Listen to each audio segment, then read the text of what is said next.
Welcome to this week's news program. I'm your host and editor, Diana Longry. Thank you for tuning in. This program, we have up-to-date news on the Rush Line Advisory Board meeting.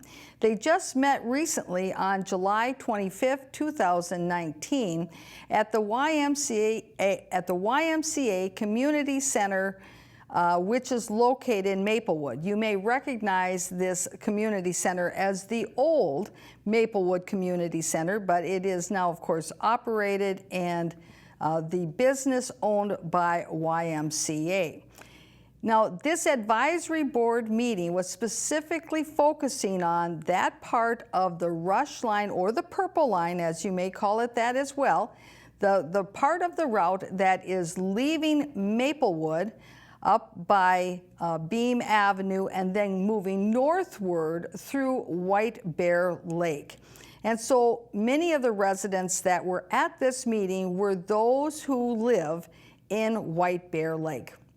Now, we have 43 minutes worth of film footage of this meeting, and we're going to be playing it in its entirety without any edits. Much of the presentation we were not there to cover, but we have covered their presentations extensively during other programs where we covered the recent Ramsey County Rail Authority meeting up at Ramsey County. Let's get started with our first clip, where we are showing, first of all, the members who are in attendance at this Rush Line Advisory Board meeting, and you'll notice there's a lot of people sitting behind them, and those are all people who work for Ramsey County, the Ramsey County Rail Authority, or the consultants that are hired by Ramsey County or the Ramsey County Rail Authority to ramrod through the Rush Line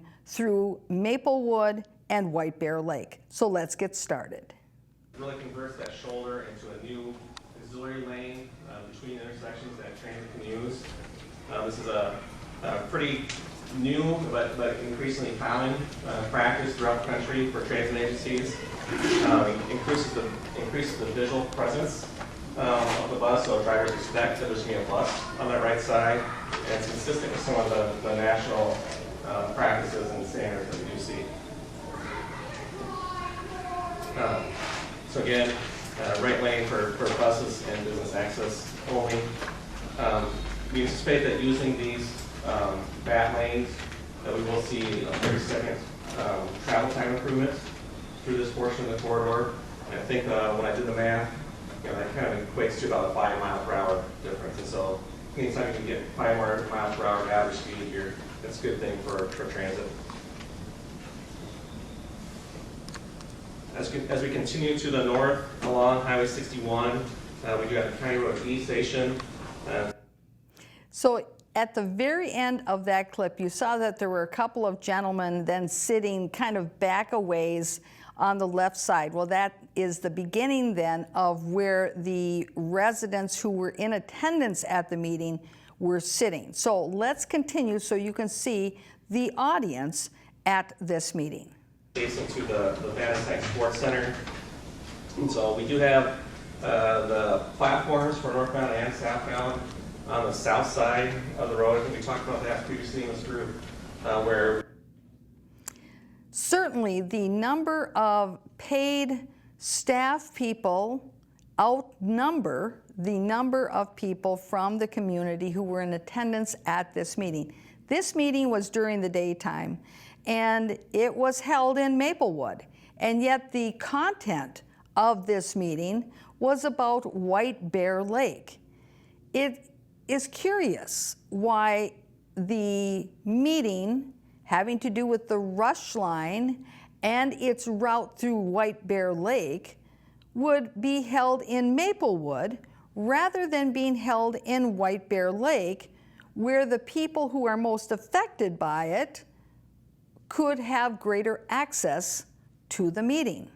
In other words, the people of White Bear Lake who were interested in this particular topic and this particular meeting that had to do with White Bear Lake and the route going through their community, they had to travel to Maplewood to go to the meeting. Makes you think. Now, the next clip is where we're going to show you all of the individuals who were slated to be at this meeting, elected officials or alternates who did not attend, or other people who typically are on the roster of the government to be at this meeting who were not in attendance. Let's take a look. The bulk of the pedestrian connections happen on that south side of County Road E, and so we looked to how to improve those connections to the transit station. We are looking to use potentially up to 70 spaces there at the Manistee Sports Center for. Now, in a future news program, we're going to take some still shots of those cards and identify exactly those who were not in attendance that, well, quite frankly, probably should have been in attendance. But we could see clearly that one of the members to the task force that was not there was Mr. Brian Smith, a city council member from Maplewood. In attendance at this meeting, however, was the appointed Mayor Marley Abrams from Maplewood, who is an appointee to this particular advisory board. And sitting next to her is Sue Vento, also of Maplewood, who was selected to be the Metropolitan Council representative for the Maplewood region. And we'll get into that a little bit in more detail later in the program and in future programs. But let's continue as the presenter talks a little bit about that route and the stops going through White Bear Lake. To accomplish that, we are looking at some parking improvements there on that site to increase the amount of parking that's currently available to get to that number. I have a question. The pedestrian crossing, like from the sports center to like the Hy-Vee, have you addressed any of those concerns? Yeah, I think, Andy, if you want to go to the next slide. Okay. We have looked at that, and we are doing what we can to shorten that crossing on Highway 61. So one of the areas where we are working closely with the Department of Transportation on how we can make that intersection more pedestrian friendly. We do recognize that this is a highway and there's a lot of traffic going through there, so there are some limitations of what we can do. We are showing improvements that shorten that crossing distance with narrow lanes, improve the crosswalk markings, and does make that a more inviting pedestrian environment than what's out there today. In essence, he's talking about those principles involved with smart street technology. Let's narrow the lanes, and that will make it more safe for pedestrians. Well, I think that there's a debate on that, whether or not having narrower lanes and having that type of structure of your street and not having the shoulders and the wider lanes, whether or not narrow streets protect pedestrians or bicyclists for that matter. Let's continue. As we continue to the north on Highway 61, we continue to have the Cedar Avenue station, similar there to County Road E. We place the stations on where we think pedestrians are more likely to be, which in this case is on the north side of Cedar Avenue. And this location we are providing a pedestrian connection to where the future Bruce Smith Trail will be crossing in this area. As we continue to the north, we get to the Whitaker Street station. Here we do have a little bit more intensive roadway work to be able to provide space for that station, particularly the southbound platform.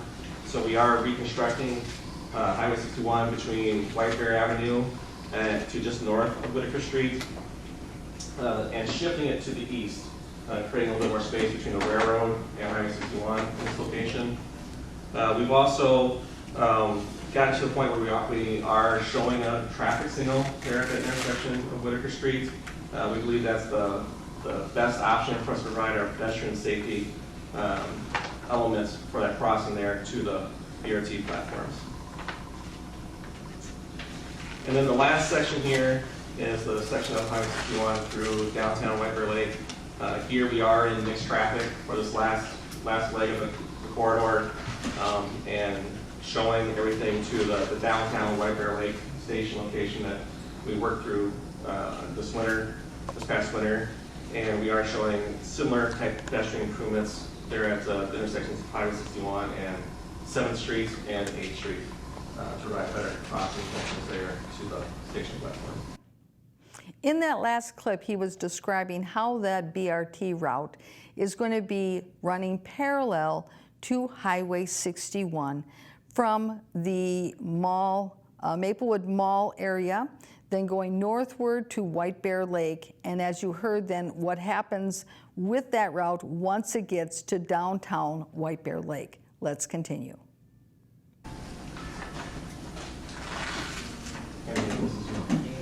All right, well, that was a very quick walkthrough, but for some of us, this is a couple times doing this last fall and again this spring, and each iteration gets a little bit more detail, and that's the intent of this. It really is an iterative process, doing some research analysis, going out, getting input, going back, refining the plans in more detail, and then going back out again. What we're looking for later in the agenda, which would come after, typical process is after there's an action item, we'll have the public comment period first, but we will be requesting some direction today to affirm the Technical Advisory Committee's recommendation to advance the 15% plans for evaluation, the environmental assessment, and for staff review at the city's MnDOT and Metropolitan Council. Now, those of you who have watched these programs on a regular basis and have been following the news reports on the Rush line, the purple line, you recognize Andy there. He has been all along the key individual who is front and center at Ramsey County, who is spearheading this project. Next to him, sitting on to what would be what we could see on the left side of the screen, is Commissioner Vicki Reinhardt, who is the Ramsey County Commissioner for Maplewood and White Bear Lake. Let's continue. You know, Jeannie had listed a series of meetings earlier related to MnDOT's review.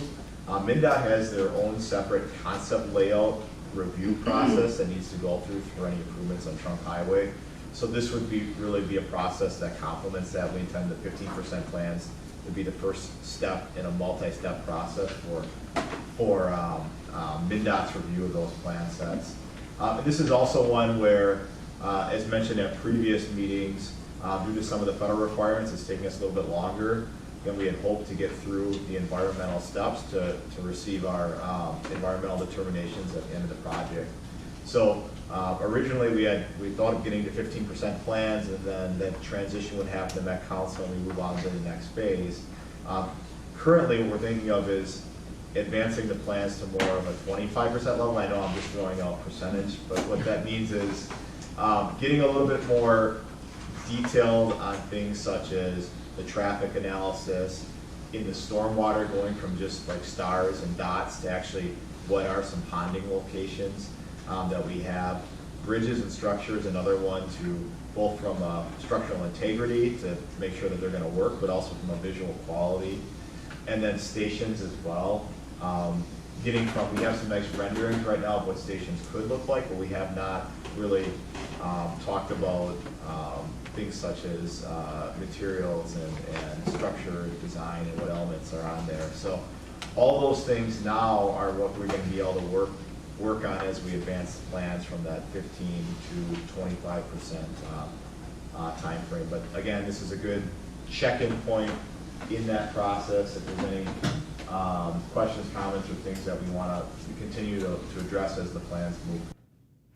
This is where he's giving an update to the advisory committee with regard to how far along they are in their plans. Are they at the 15% level, the 25% level? What do they have to do in the next stages of their planning to get to the greater details? Now, many people have been challenging some of the analysis that has gone into this. Of course, that never is discussed at these advisory board meetings because the folks who are on the advisory board meeting do not ask those questions. The questions that are being asked about the statistics and the need and the stations and the location and where a bus rapid transit should be placed for the best impact for the communities is all being raised by the folks in the community, but of course their comments are going unheeded. Let's continue as we hear where the presentation goes from here. Commissioner Reinhardt. Thank you, Madam Chair. And the Met Council, because normally it is at about the 15% that it gets turned over, is, I assume that council transit are okay with going to 25? Just wanted to No, make but sure. I don't have any objections to that at all. Well, then we're going through it. Well, and I think it does help. It gives you a better project and we have more local input. Exactly. So, Madam appreciate Chair, that. And in essence, what Commissioner Reinhardt is saying is that there's a particular point where much of the project gets completed, and then it's going to be turned over to the Metropolitan Council for them to be the agency that is in charge of the process. Right now, it's Ramsey County who's in charge of the process. And of course, Commissioner Reinhardt looked over at Commissioner Vento and asked for her input because she's the representative from the Metropolitan Council. And of course, she didn't have any type of response or any information to add to this as to when or how the Metropolitan Council is looking at the handoff of the project from Ramsey County to the Metropolitan Council. So as you can see, that particular conversation's just sort of died in dead air. Let's continue. Elaborate on that too. It is seen as a benefit. There's really a twofold. For one, it's the farther you advance the design, the more you're going to be certain about what the project is going to cost, and the more you're going to be able to manage the risk of things that are unknown.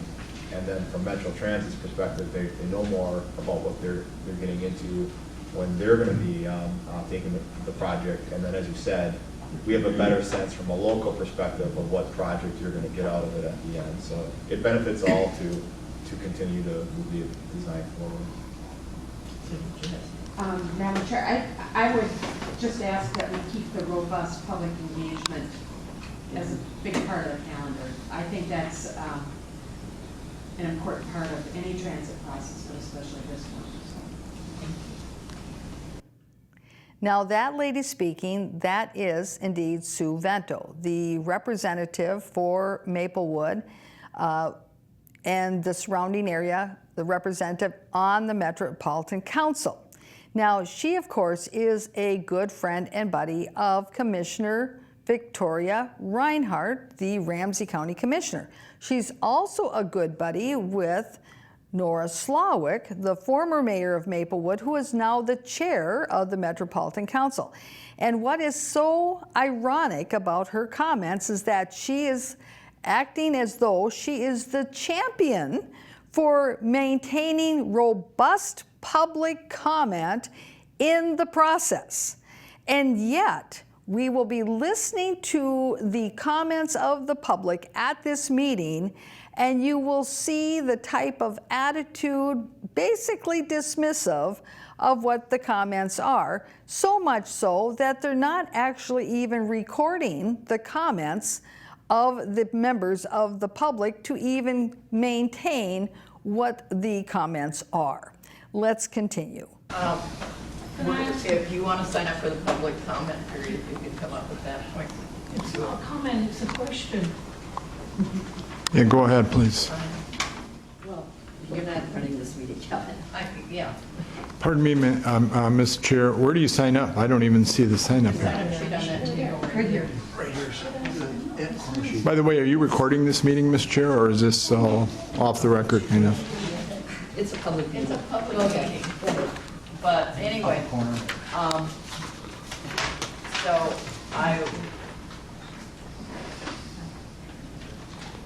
anyway, We're going to the public yeah, we're going into the comment, public and then we comment. ask And so Mr. Nielsen, you signed up first, so if you, please, you want to come up front so we can. How do we sign up, please? Are you the one who takes sign-ups? Yes, I'll take No, you just fill out and give it up to her, up to the mayor. Thank you. 3 minutes. And as you recall, it's a 3-minute limit, and there you go. So there was a lady from White Bear Lake who wanted to ask a question. And they told her, well, this isn't the time for asking questions. You can get up during public comment, which, oh, by the way, is going to happen right now. And then you saw how the response of the people on the advisory board, Commissioner Reinhardt, and the chair of the advisory board, I believe the mayor of White Bear Lake, how they dismissed the suggestion of one of the attendees that they answer the person's question. And it was just sort of like, well, you don't run this meeting, and oh, by the way, public comment is starting now, and you can ask it then. And it was very dismissive. So let's hear the first comment of the public at public comment. I live 4 blocks away on 12th Street, right by North Campus High School. My name's Peter Nielsen. I live on 4 blocks away by the North Campus High School. Sure. We have traffic problems there now with the school alone, and that's only one way. Where we have over 1,000 cars a day go on the streets right through that area. On 8th Street, on 9th Street, on Division. Now, this traffic is a bad enough problem as it is. We have problems with people trying to get from the other side of the highway, get on the highway to go south, or to come across. We have problems, now, we're looking at the plans I've seen revised of the station at Beartown. You're gonna turn one small street into a one-way street that is very narrow to start with. We're turning onto it from a street that is very busy, has 1,000 vehicles a day, and then turning on, coming out of the bus stop, going through to 9th Street, which is another very narrow street, and turning on to get onto the highway going south, and you can't get onto the highway. It's hard enough as it is right now. Now, is there going to be a stoplight there? I hope so, because that's the only way it's going to work. Plus, if this is supposed to be some type of mass transit, there is no parking. And we've got hundreds of homes being built up in Hugo right now, and they're going to come down to us to park and take the bus. But we can't handle it right now in the city of White Bear. We have enough problems with traffic right there as it is. We're going to take away business from one of the local, at least one of the local businesses. Across the street from Beartown, across 8th Street, or 7th Street or 8th Street, is Big Bear Car Wash. You have cars coming out onto the street there. That's 7th. Big Bear Car Wash, cars coming out. Kitty Corner, across the little street from there, you have a retirement residence. You have all these other personal residences very close to where this bus station is going to be. We have problems, so we have problems, no parking.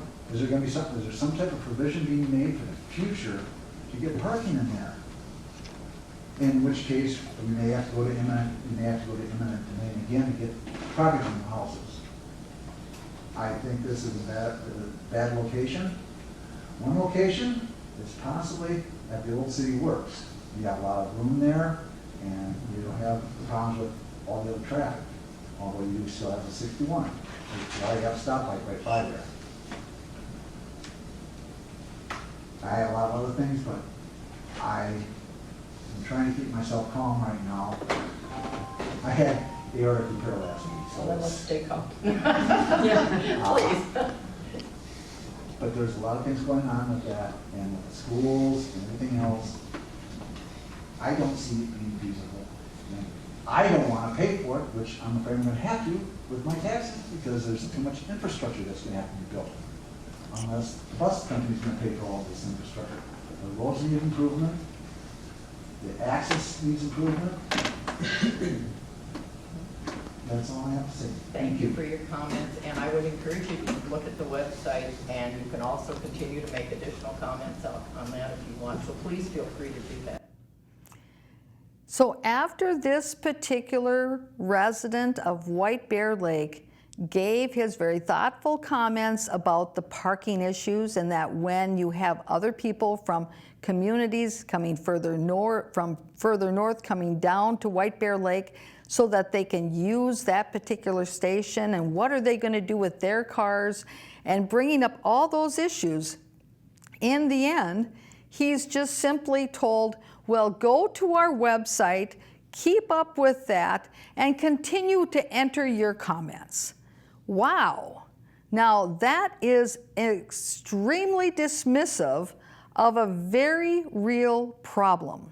Now in Maplewood, when we've covered this particular issue in Maplewood in our prior news stories, we found that in Maplewood, the big plan wasn't to build some big parking structure to accommodate the parking needs of people who are looking to get on at a station to go somewhere. No, the big plan is that they can park their cars on the residential streets around the station. It sounds to me that that is probably what the big plan is in White Bear Lake as well, that those people who are driving their car to the station to use the bus rapid transit from White Bear Lake are going to be expected to simply just park their car somewhere along the residential streets, or to use up the parking that is currently being used by the commercial businesses in the downtown area, which of course this gentleman indicated is going to have an impact on the businesses as well. Now previously, as you had heard in a prior clip, there was that question about whether or not if these meetings are being recorded so that they can keep track of resident comments, or even audio or video for people who are not able to attend the meeting. And Commissioner Victoria Reinhardt's comment was again dismissive. Well, it's a public meeting. Like, well, we don't need to record anything because it's a public meeting. If they're interested, they'll just show up. We don't need to be very transparent in what we do because it's a public meeting. They can come if they want. That's the attitude. Well, let's continue on to the next resident comment, but keep in mind, when these people are getting up to give their comments, they are expected to stand in front of this group of advisory members and all the Ramsey County people. They have no table to sit at. They have no lectern to stand behind. They're just standing there with nothing other than themselves. And for many people, that can be awkward, that can be intimidating, and if they have papers or notes that they want to read from, also makes it very difficult to remain organized. So let's continue with our next clip. John Katurka, did I do it right? Okay. That's unusual.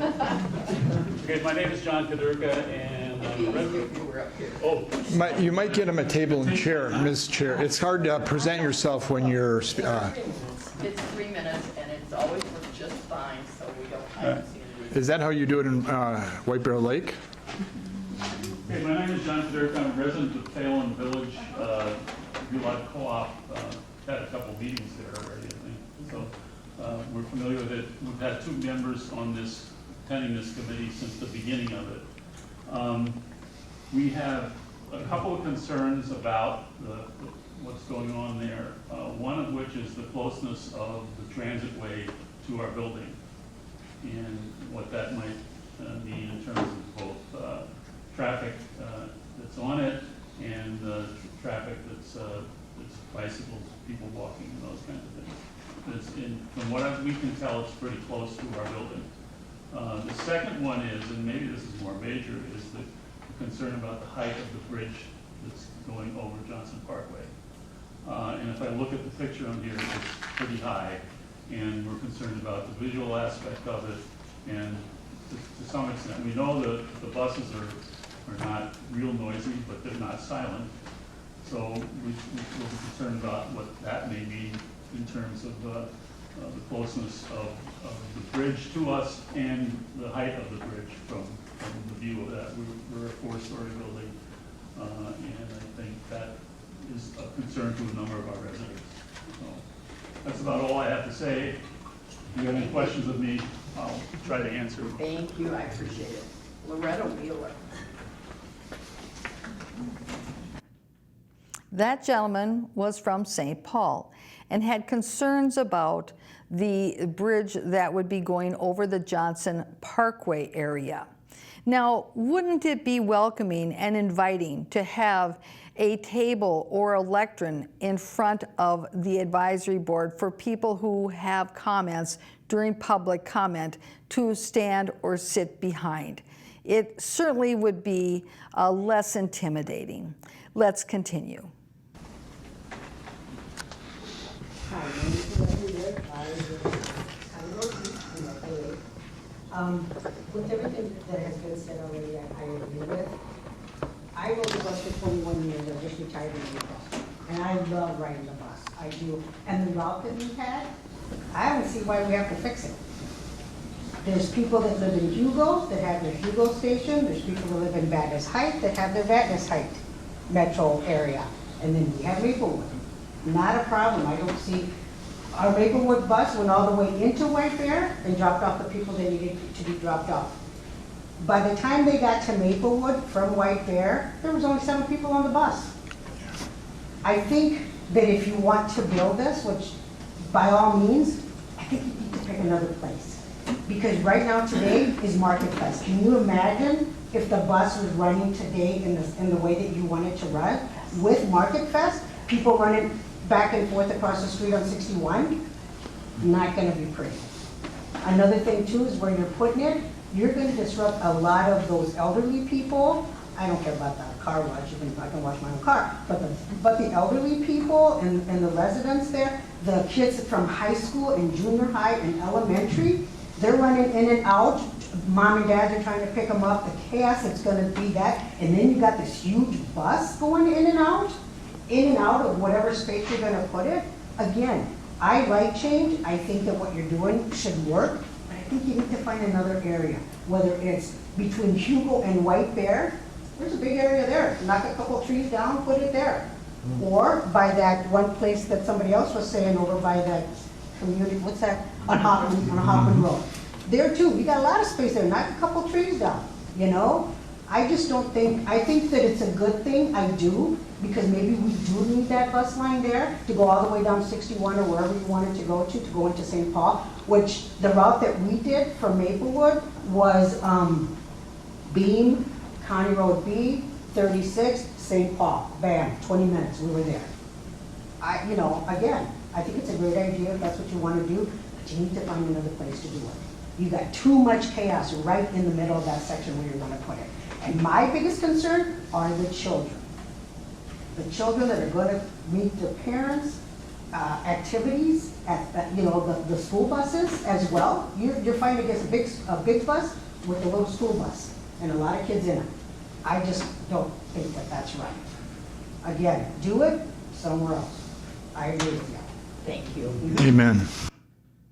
In essence, this resident is saying that the bus system that's currently in place, it works. Well, now here's the other issue she brings up, is that the one particular station that they are really focusing on is highly congested with many people, many businesses, a lot of traffic, and her point is, why don't you look at putting the station somewhere where it's less congested, where all you have to do is knock down a couple of trees, and then you'll be able to also accommodate the parking. And the bus rapid transit can go in and out on its scheduled route as they are planning, and there won't be the same type of concerns as there is with this congested location. Let's continue.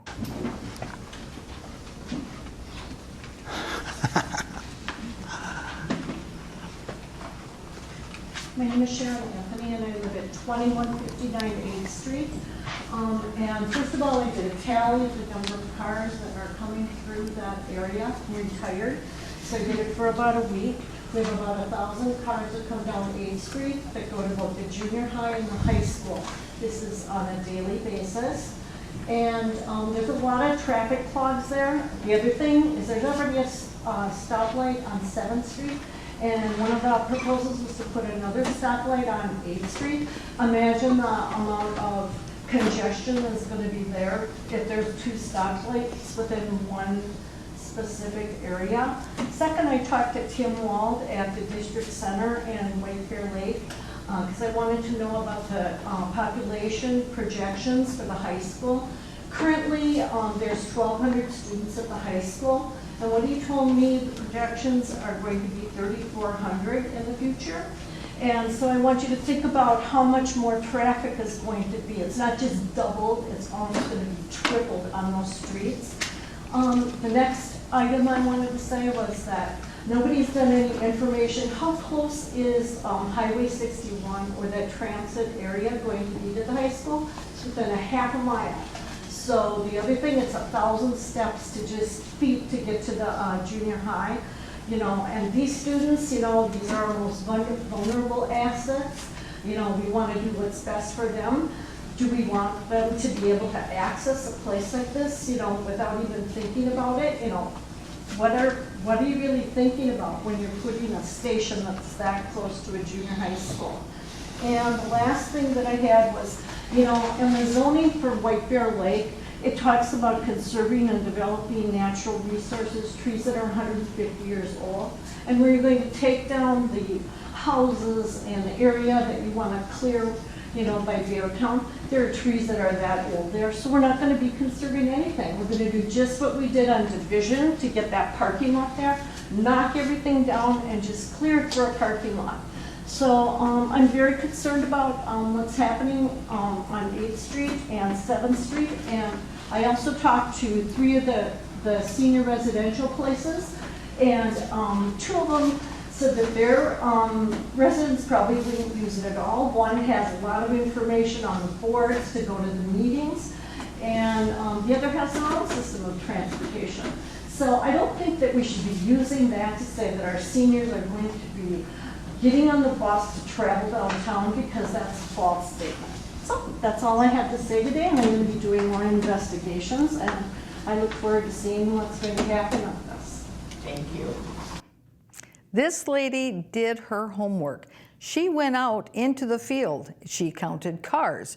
She asked people who were impacted by this. She went to the senior residences to talk to the managers to find out how many seniors who lived in those residences did they think were going to be using the bus rapid transit. She brought up the issue about the closeness to the high school, the junior high school, and the possibility of you know, complications due to that close proximity. And as she indicated, she's going to continue to do her investigations and bring that information to the task force or the advisory board. Let's continue.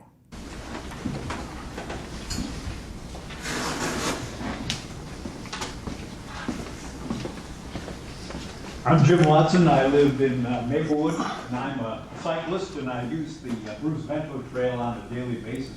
Good. And I signed up because I had questions, actually. My first question, Frank actually touched on, thinking specifically of the stretch of the Bento Trail from about Phelan to its northern end. It's a forest, 4 miles long and 100 feet wide. I assume you're going to have to bulldoze a lot of trees. Is there a plan for reforesting that? Madam Chair, is it okay?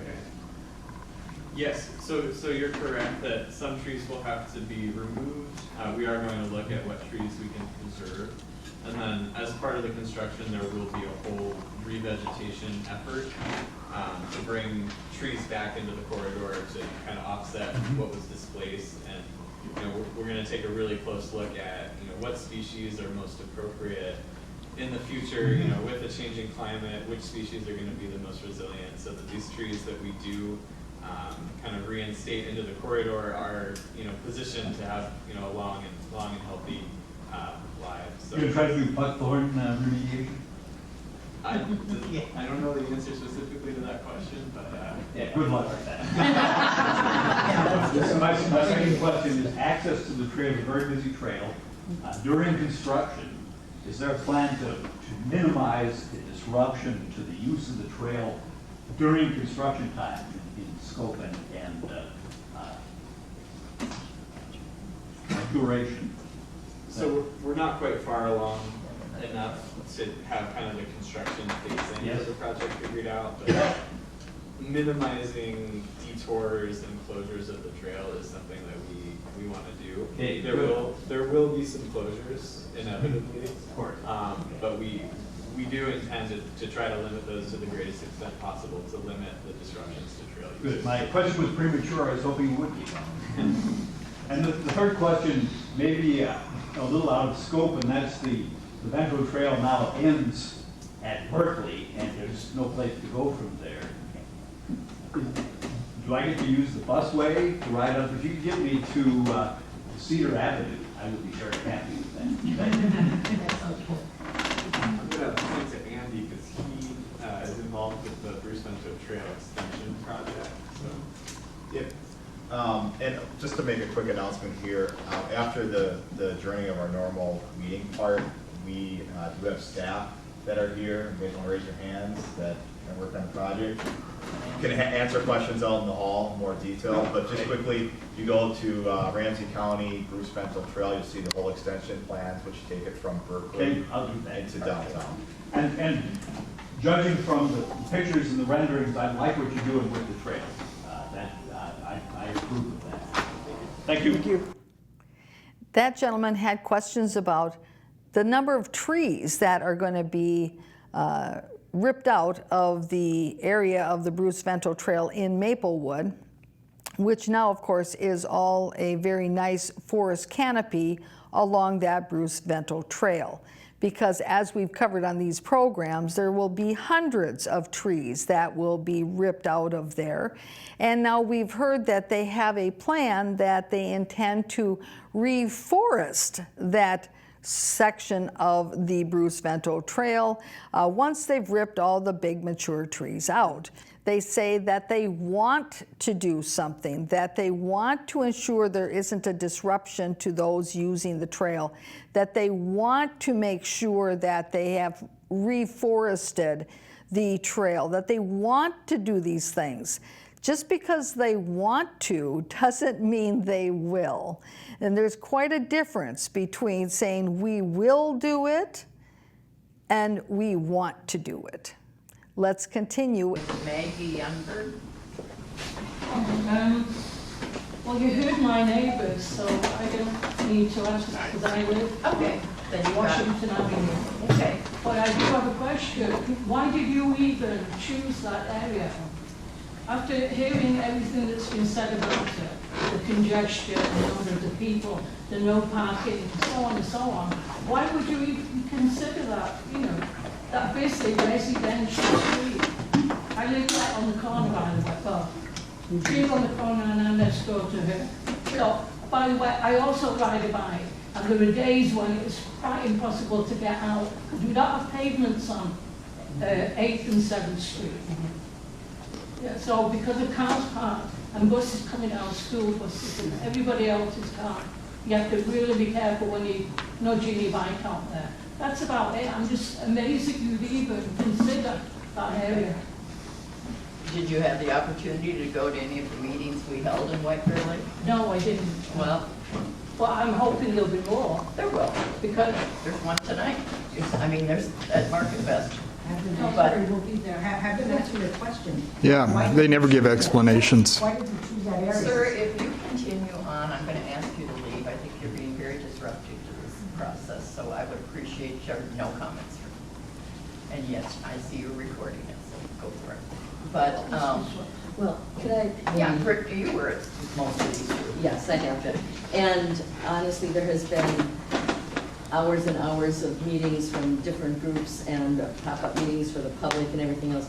So there's been a lot of discussion that's gone into this, including going to each of the locations that you see up here, not just White Bear, but all of the locations have to go to the cities, Maplewood, the city of White Bear Lake, St. Paul, all of them. So this says it may be, I'm sure that it is newer to you, but the fact is each of these communities have vetted these things, and none of them have been easy.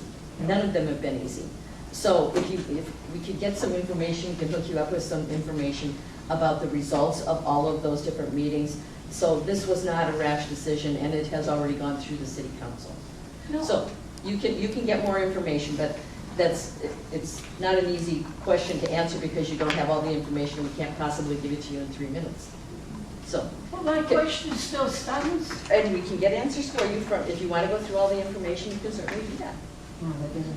Now, those of you who have watched these news programs know that those statements that were given by Commissioner Victoria Reinhardt are hollow, that they are inaccurate, and they are really misleading to this resident from the community. That yes, there have been all these meetings, and yes, there have been all these pop-ups. But at some of these meetings where people were asked to put little colored dots on various different posters to indicate what they liked or they didn't like, we were at some of those, and we witnessed and recorded and showed on these programs where there were some individuals, like elected officials and their buddies, who, when they thought nobody was looking, actually went and put several of those colored dots down as their indication. Not just one, but they loaded it up with their color of indicating that this is what they chose. This is what they wanted. So it was not necessarily an accurate representation of what anybody in the community thought. And we had that film footage and we showed it on these shows. Also, we have shown on these shows that film footage from the Maplewood Historic Preservation Commission from 2017, where one of the commissioners served on one of those little committees to select the stations in Maplewood, and that he reported back to his commission that the stations were actually mandated to their committee, that they really did not have any input in the selection of where the station location should be, that they were mandated to them. Now, for those of you who may have missed that clip, we've pulled it out from our archives. Let's show it to you real quick so you can see what he told his commission back in 2017 when these stations in Maplewood were selected. What was the discussion around the number of stops? So that you reviewed. So why not more? Why not fewer? To be honest with you, we never had a discussion of the number of stops. By the time we got involved in it, there were 3 stops that we were asked to consider. And basically the advantages of why those stops were there, or disadvantages, and where, in the last meeting, where to place the terminals. But we've always been given the mandate to consider the placement of 3 stops in that area. So. They were given the mandate. And of course, that mandate came specifically from Ramsey County and these folks that you see around the table and the staff people behind them. Let's now go back to our film footage of the Rush Line Advisory meeting of July 25th, 2019, held at the YMCA Community Center in Maplewood. Madam Chair, I have mine over here too. Excuse me, I have another person. Ian Buck.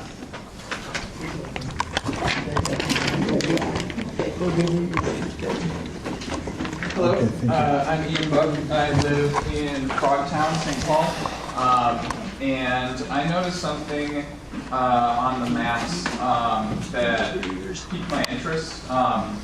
The section of the Rush Line that goes along after it turns onto Pennsylvania and then starts going along Phelan Boulevard. My daily commute takes me along there. And I noticed that the Bruce Bento Trail is marked as joining up with the Rush Line at Arcade Street. And I can tell you that there is a branch of the Bruce Bento Trail that continues west along Phelan Boulevard. So I just wanted to make sure that the design that we're putting together for this route isn't going to like erase that trail. I assume it isn't, but just wanted to make sure, yeah.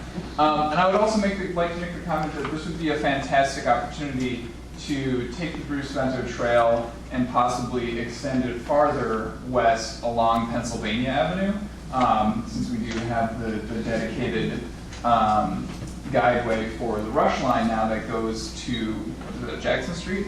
Yeah.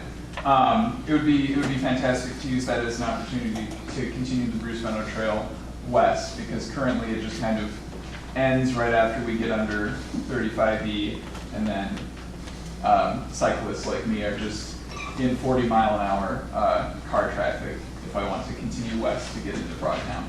So, Thank you very much. And the issues of somebody on a bicycle in 40-mile-an-hour traffic is very real and life-threatening. There was recently a study that was conducted where a group of graduate students on bicycles went out into traffic, and they had cameras strapped onto their bicycles, and they were monitoring exactly how close and how often that cars came to them while they were in that traffic flow. Now, we have the comments of the last participant to this meeting. I can't read your name, so if you want to come up. Yes, thank you. Kevin Berglund, Citizens Reporter News. Maplewood, you can see it on local news, Maplewood on YouTube. And so, of course, what President Trump has been doing compared to what you're doing makes him look like a schoolboy, Boy Scout or a schoolboy. This has been a completely rigged operation. There's been very little transparency, very little citizens engagement. 95% of people in the city of Maplewood is against it. To push it through Maplewood in part, they actually had to rig the election. This gentleman's wife or his partner won the election. Ramsey County. That has nothing to do with the subject at hand. Well, it explains, Ms. Chair, exactly how a disaster this whole process has been and how fake it has been. In Maplewood, which has a large part of the trail, Mary Abrams, she was not elected, she was appointed. Also, 2 other people were appointed in Maplewood. 3 out of the 5 people are in Maplewood are appointed. Part of the problem of this whole thing is there has been virtually no real engagement and no information. Ms. Chair, you say go to the website. I've been to the website. You have no recordings of any of these meetings. We're in the 21st century, please. We're not back 100 years ago. This has all been an inside deal. People are 95% against it. In White Bear Lake, it sounds like there might even be a greater number against it. Yet Commissioner Vicki Reinhardt keep pushing it. Now, I've not heard you call that. That's fine. And you know, ask what kind of vehicles are all these so-called leaders driving. What are you driving now? A Cadillac Escalade, or are you driving some other kind of SUV? Nothing to do with this. Well, you've never even shown the need, as like one person said, okay, this is the right project, but you got the wrong area. If you want to run a bus rapid transit, and you should be running a light rail, but if you want to run a bus which takes longer than the current city bus, you should be riding it up 61 so there could be economic development instead of running it in the people's backyards like you are in Maplewood. It's a poor process. It's not transparent. You can't really go back and find any information of what has gone on because you have very little data on your website, rushline.org or rushline.com. Plus, there's no recordings of all these meetings you keep referring to. You know why? Because the meetings did not deliver what you continue to say they delivered. And you know, if you had even one person on the Maplewood Council different than the rigged system 3 out of 5 appointed, you know what? This thing in Maplewood would be. And as far as the bike line, and I really sympathize with people on bike, you're going to decimate all those trees, clear cut them, and plant little bushes. Okay, thank you.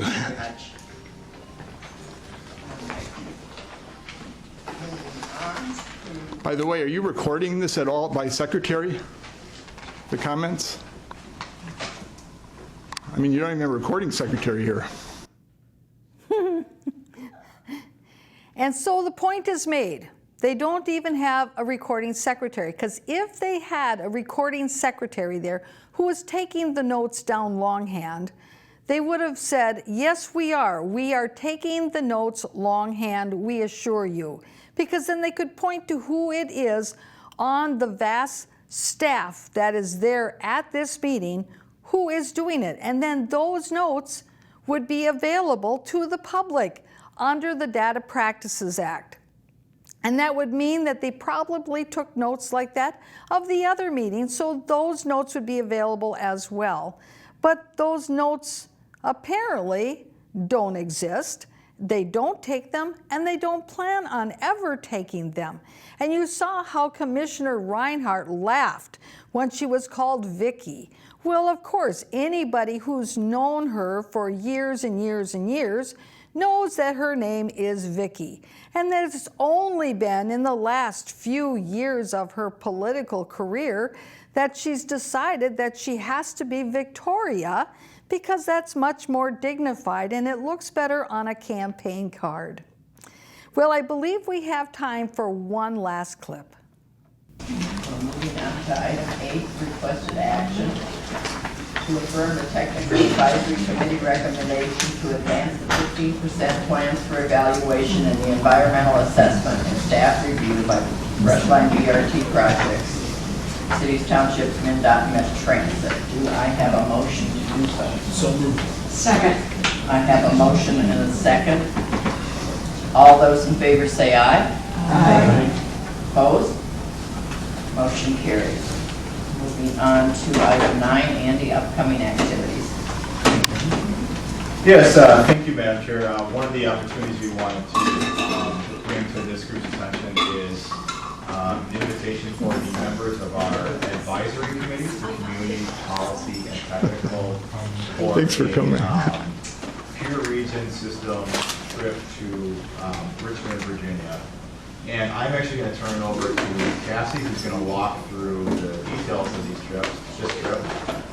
From past experience on other projects, these are often great opportunities to learn from what others have done well, and learn from where others maybe would have done something differently, an opportunity to meet with leadership and take that information back to help to make a stronger Rushline project. They spent about 30 seconds on their motion and second and vote on the real business of this meeting, which was whether or not they have gone through certain milestones of that percentage of completion of the process. Now, these particular advisory board members, they had no discussion about this motion. They had no questions. Do we have a motion? Do we have a second? Ayes all. And then on to Andy to talk about the next field trip that they're all going to take out to Richmond, Virginia. Now, we will cover that in our next news program and talk about the trip to Richmond, Virginia, and exactly who gets to go and who is paying for what. Thank you for tuning in to this week's news program. We'll see you again next week. Bye-bye.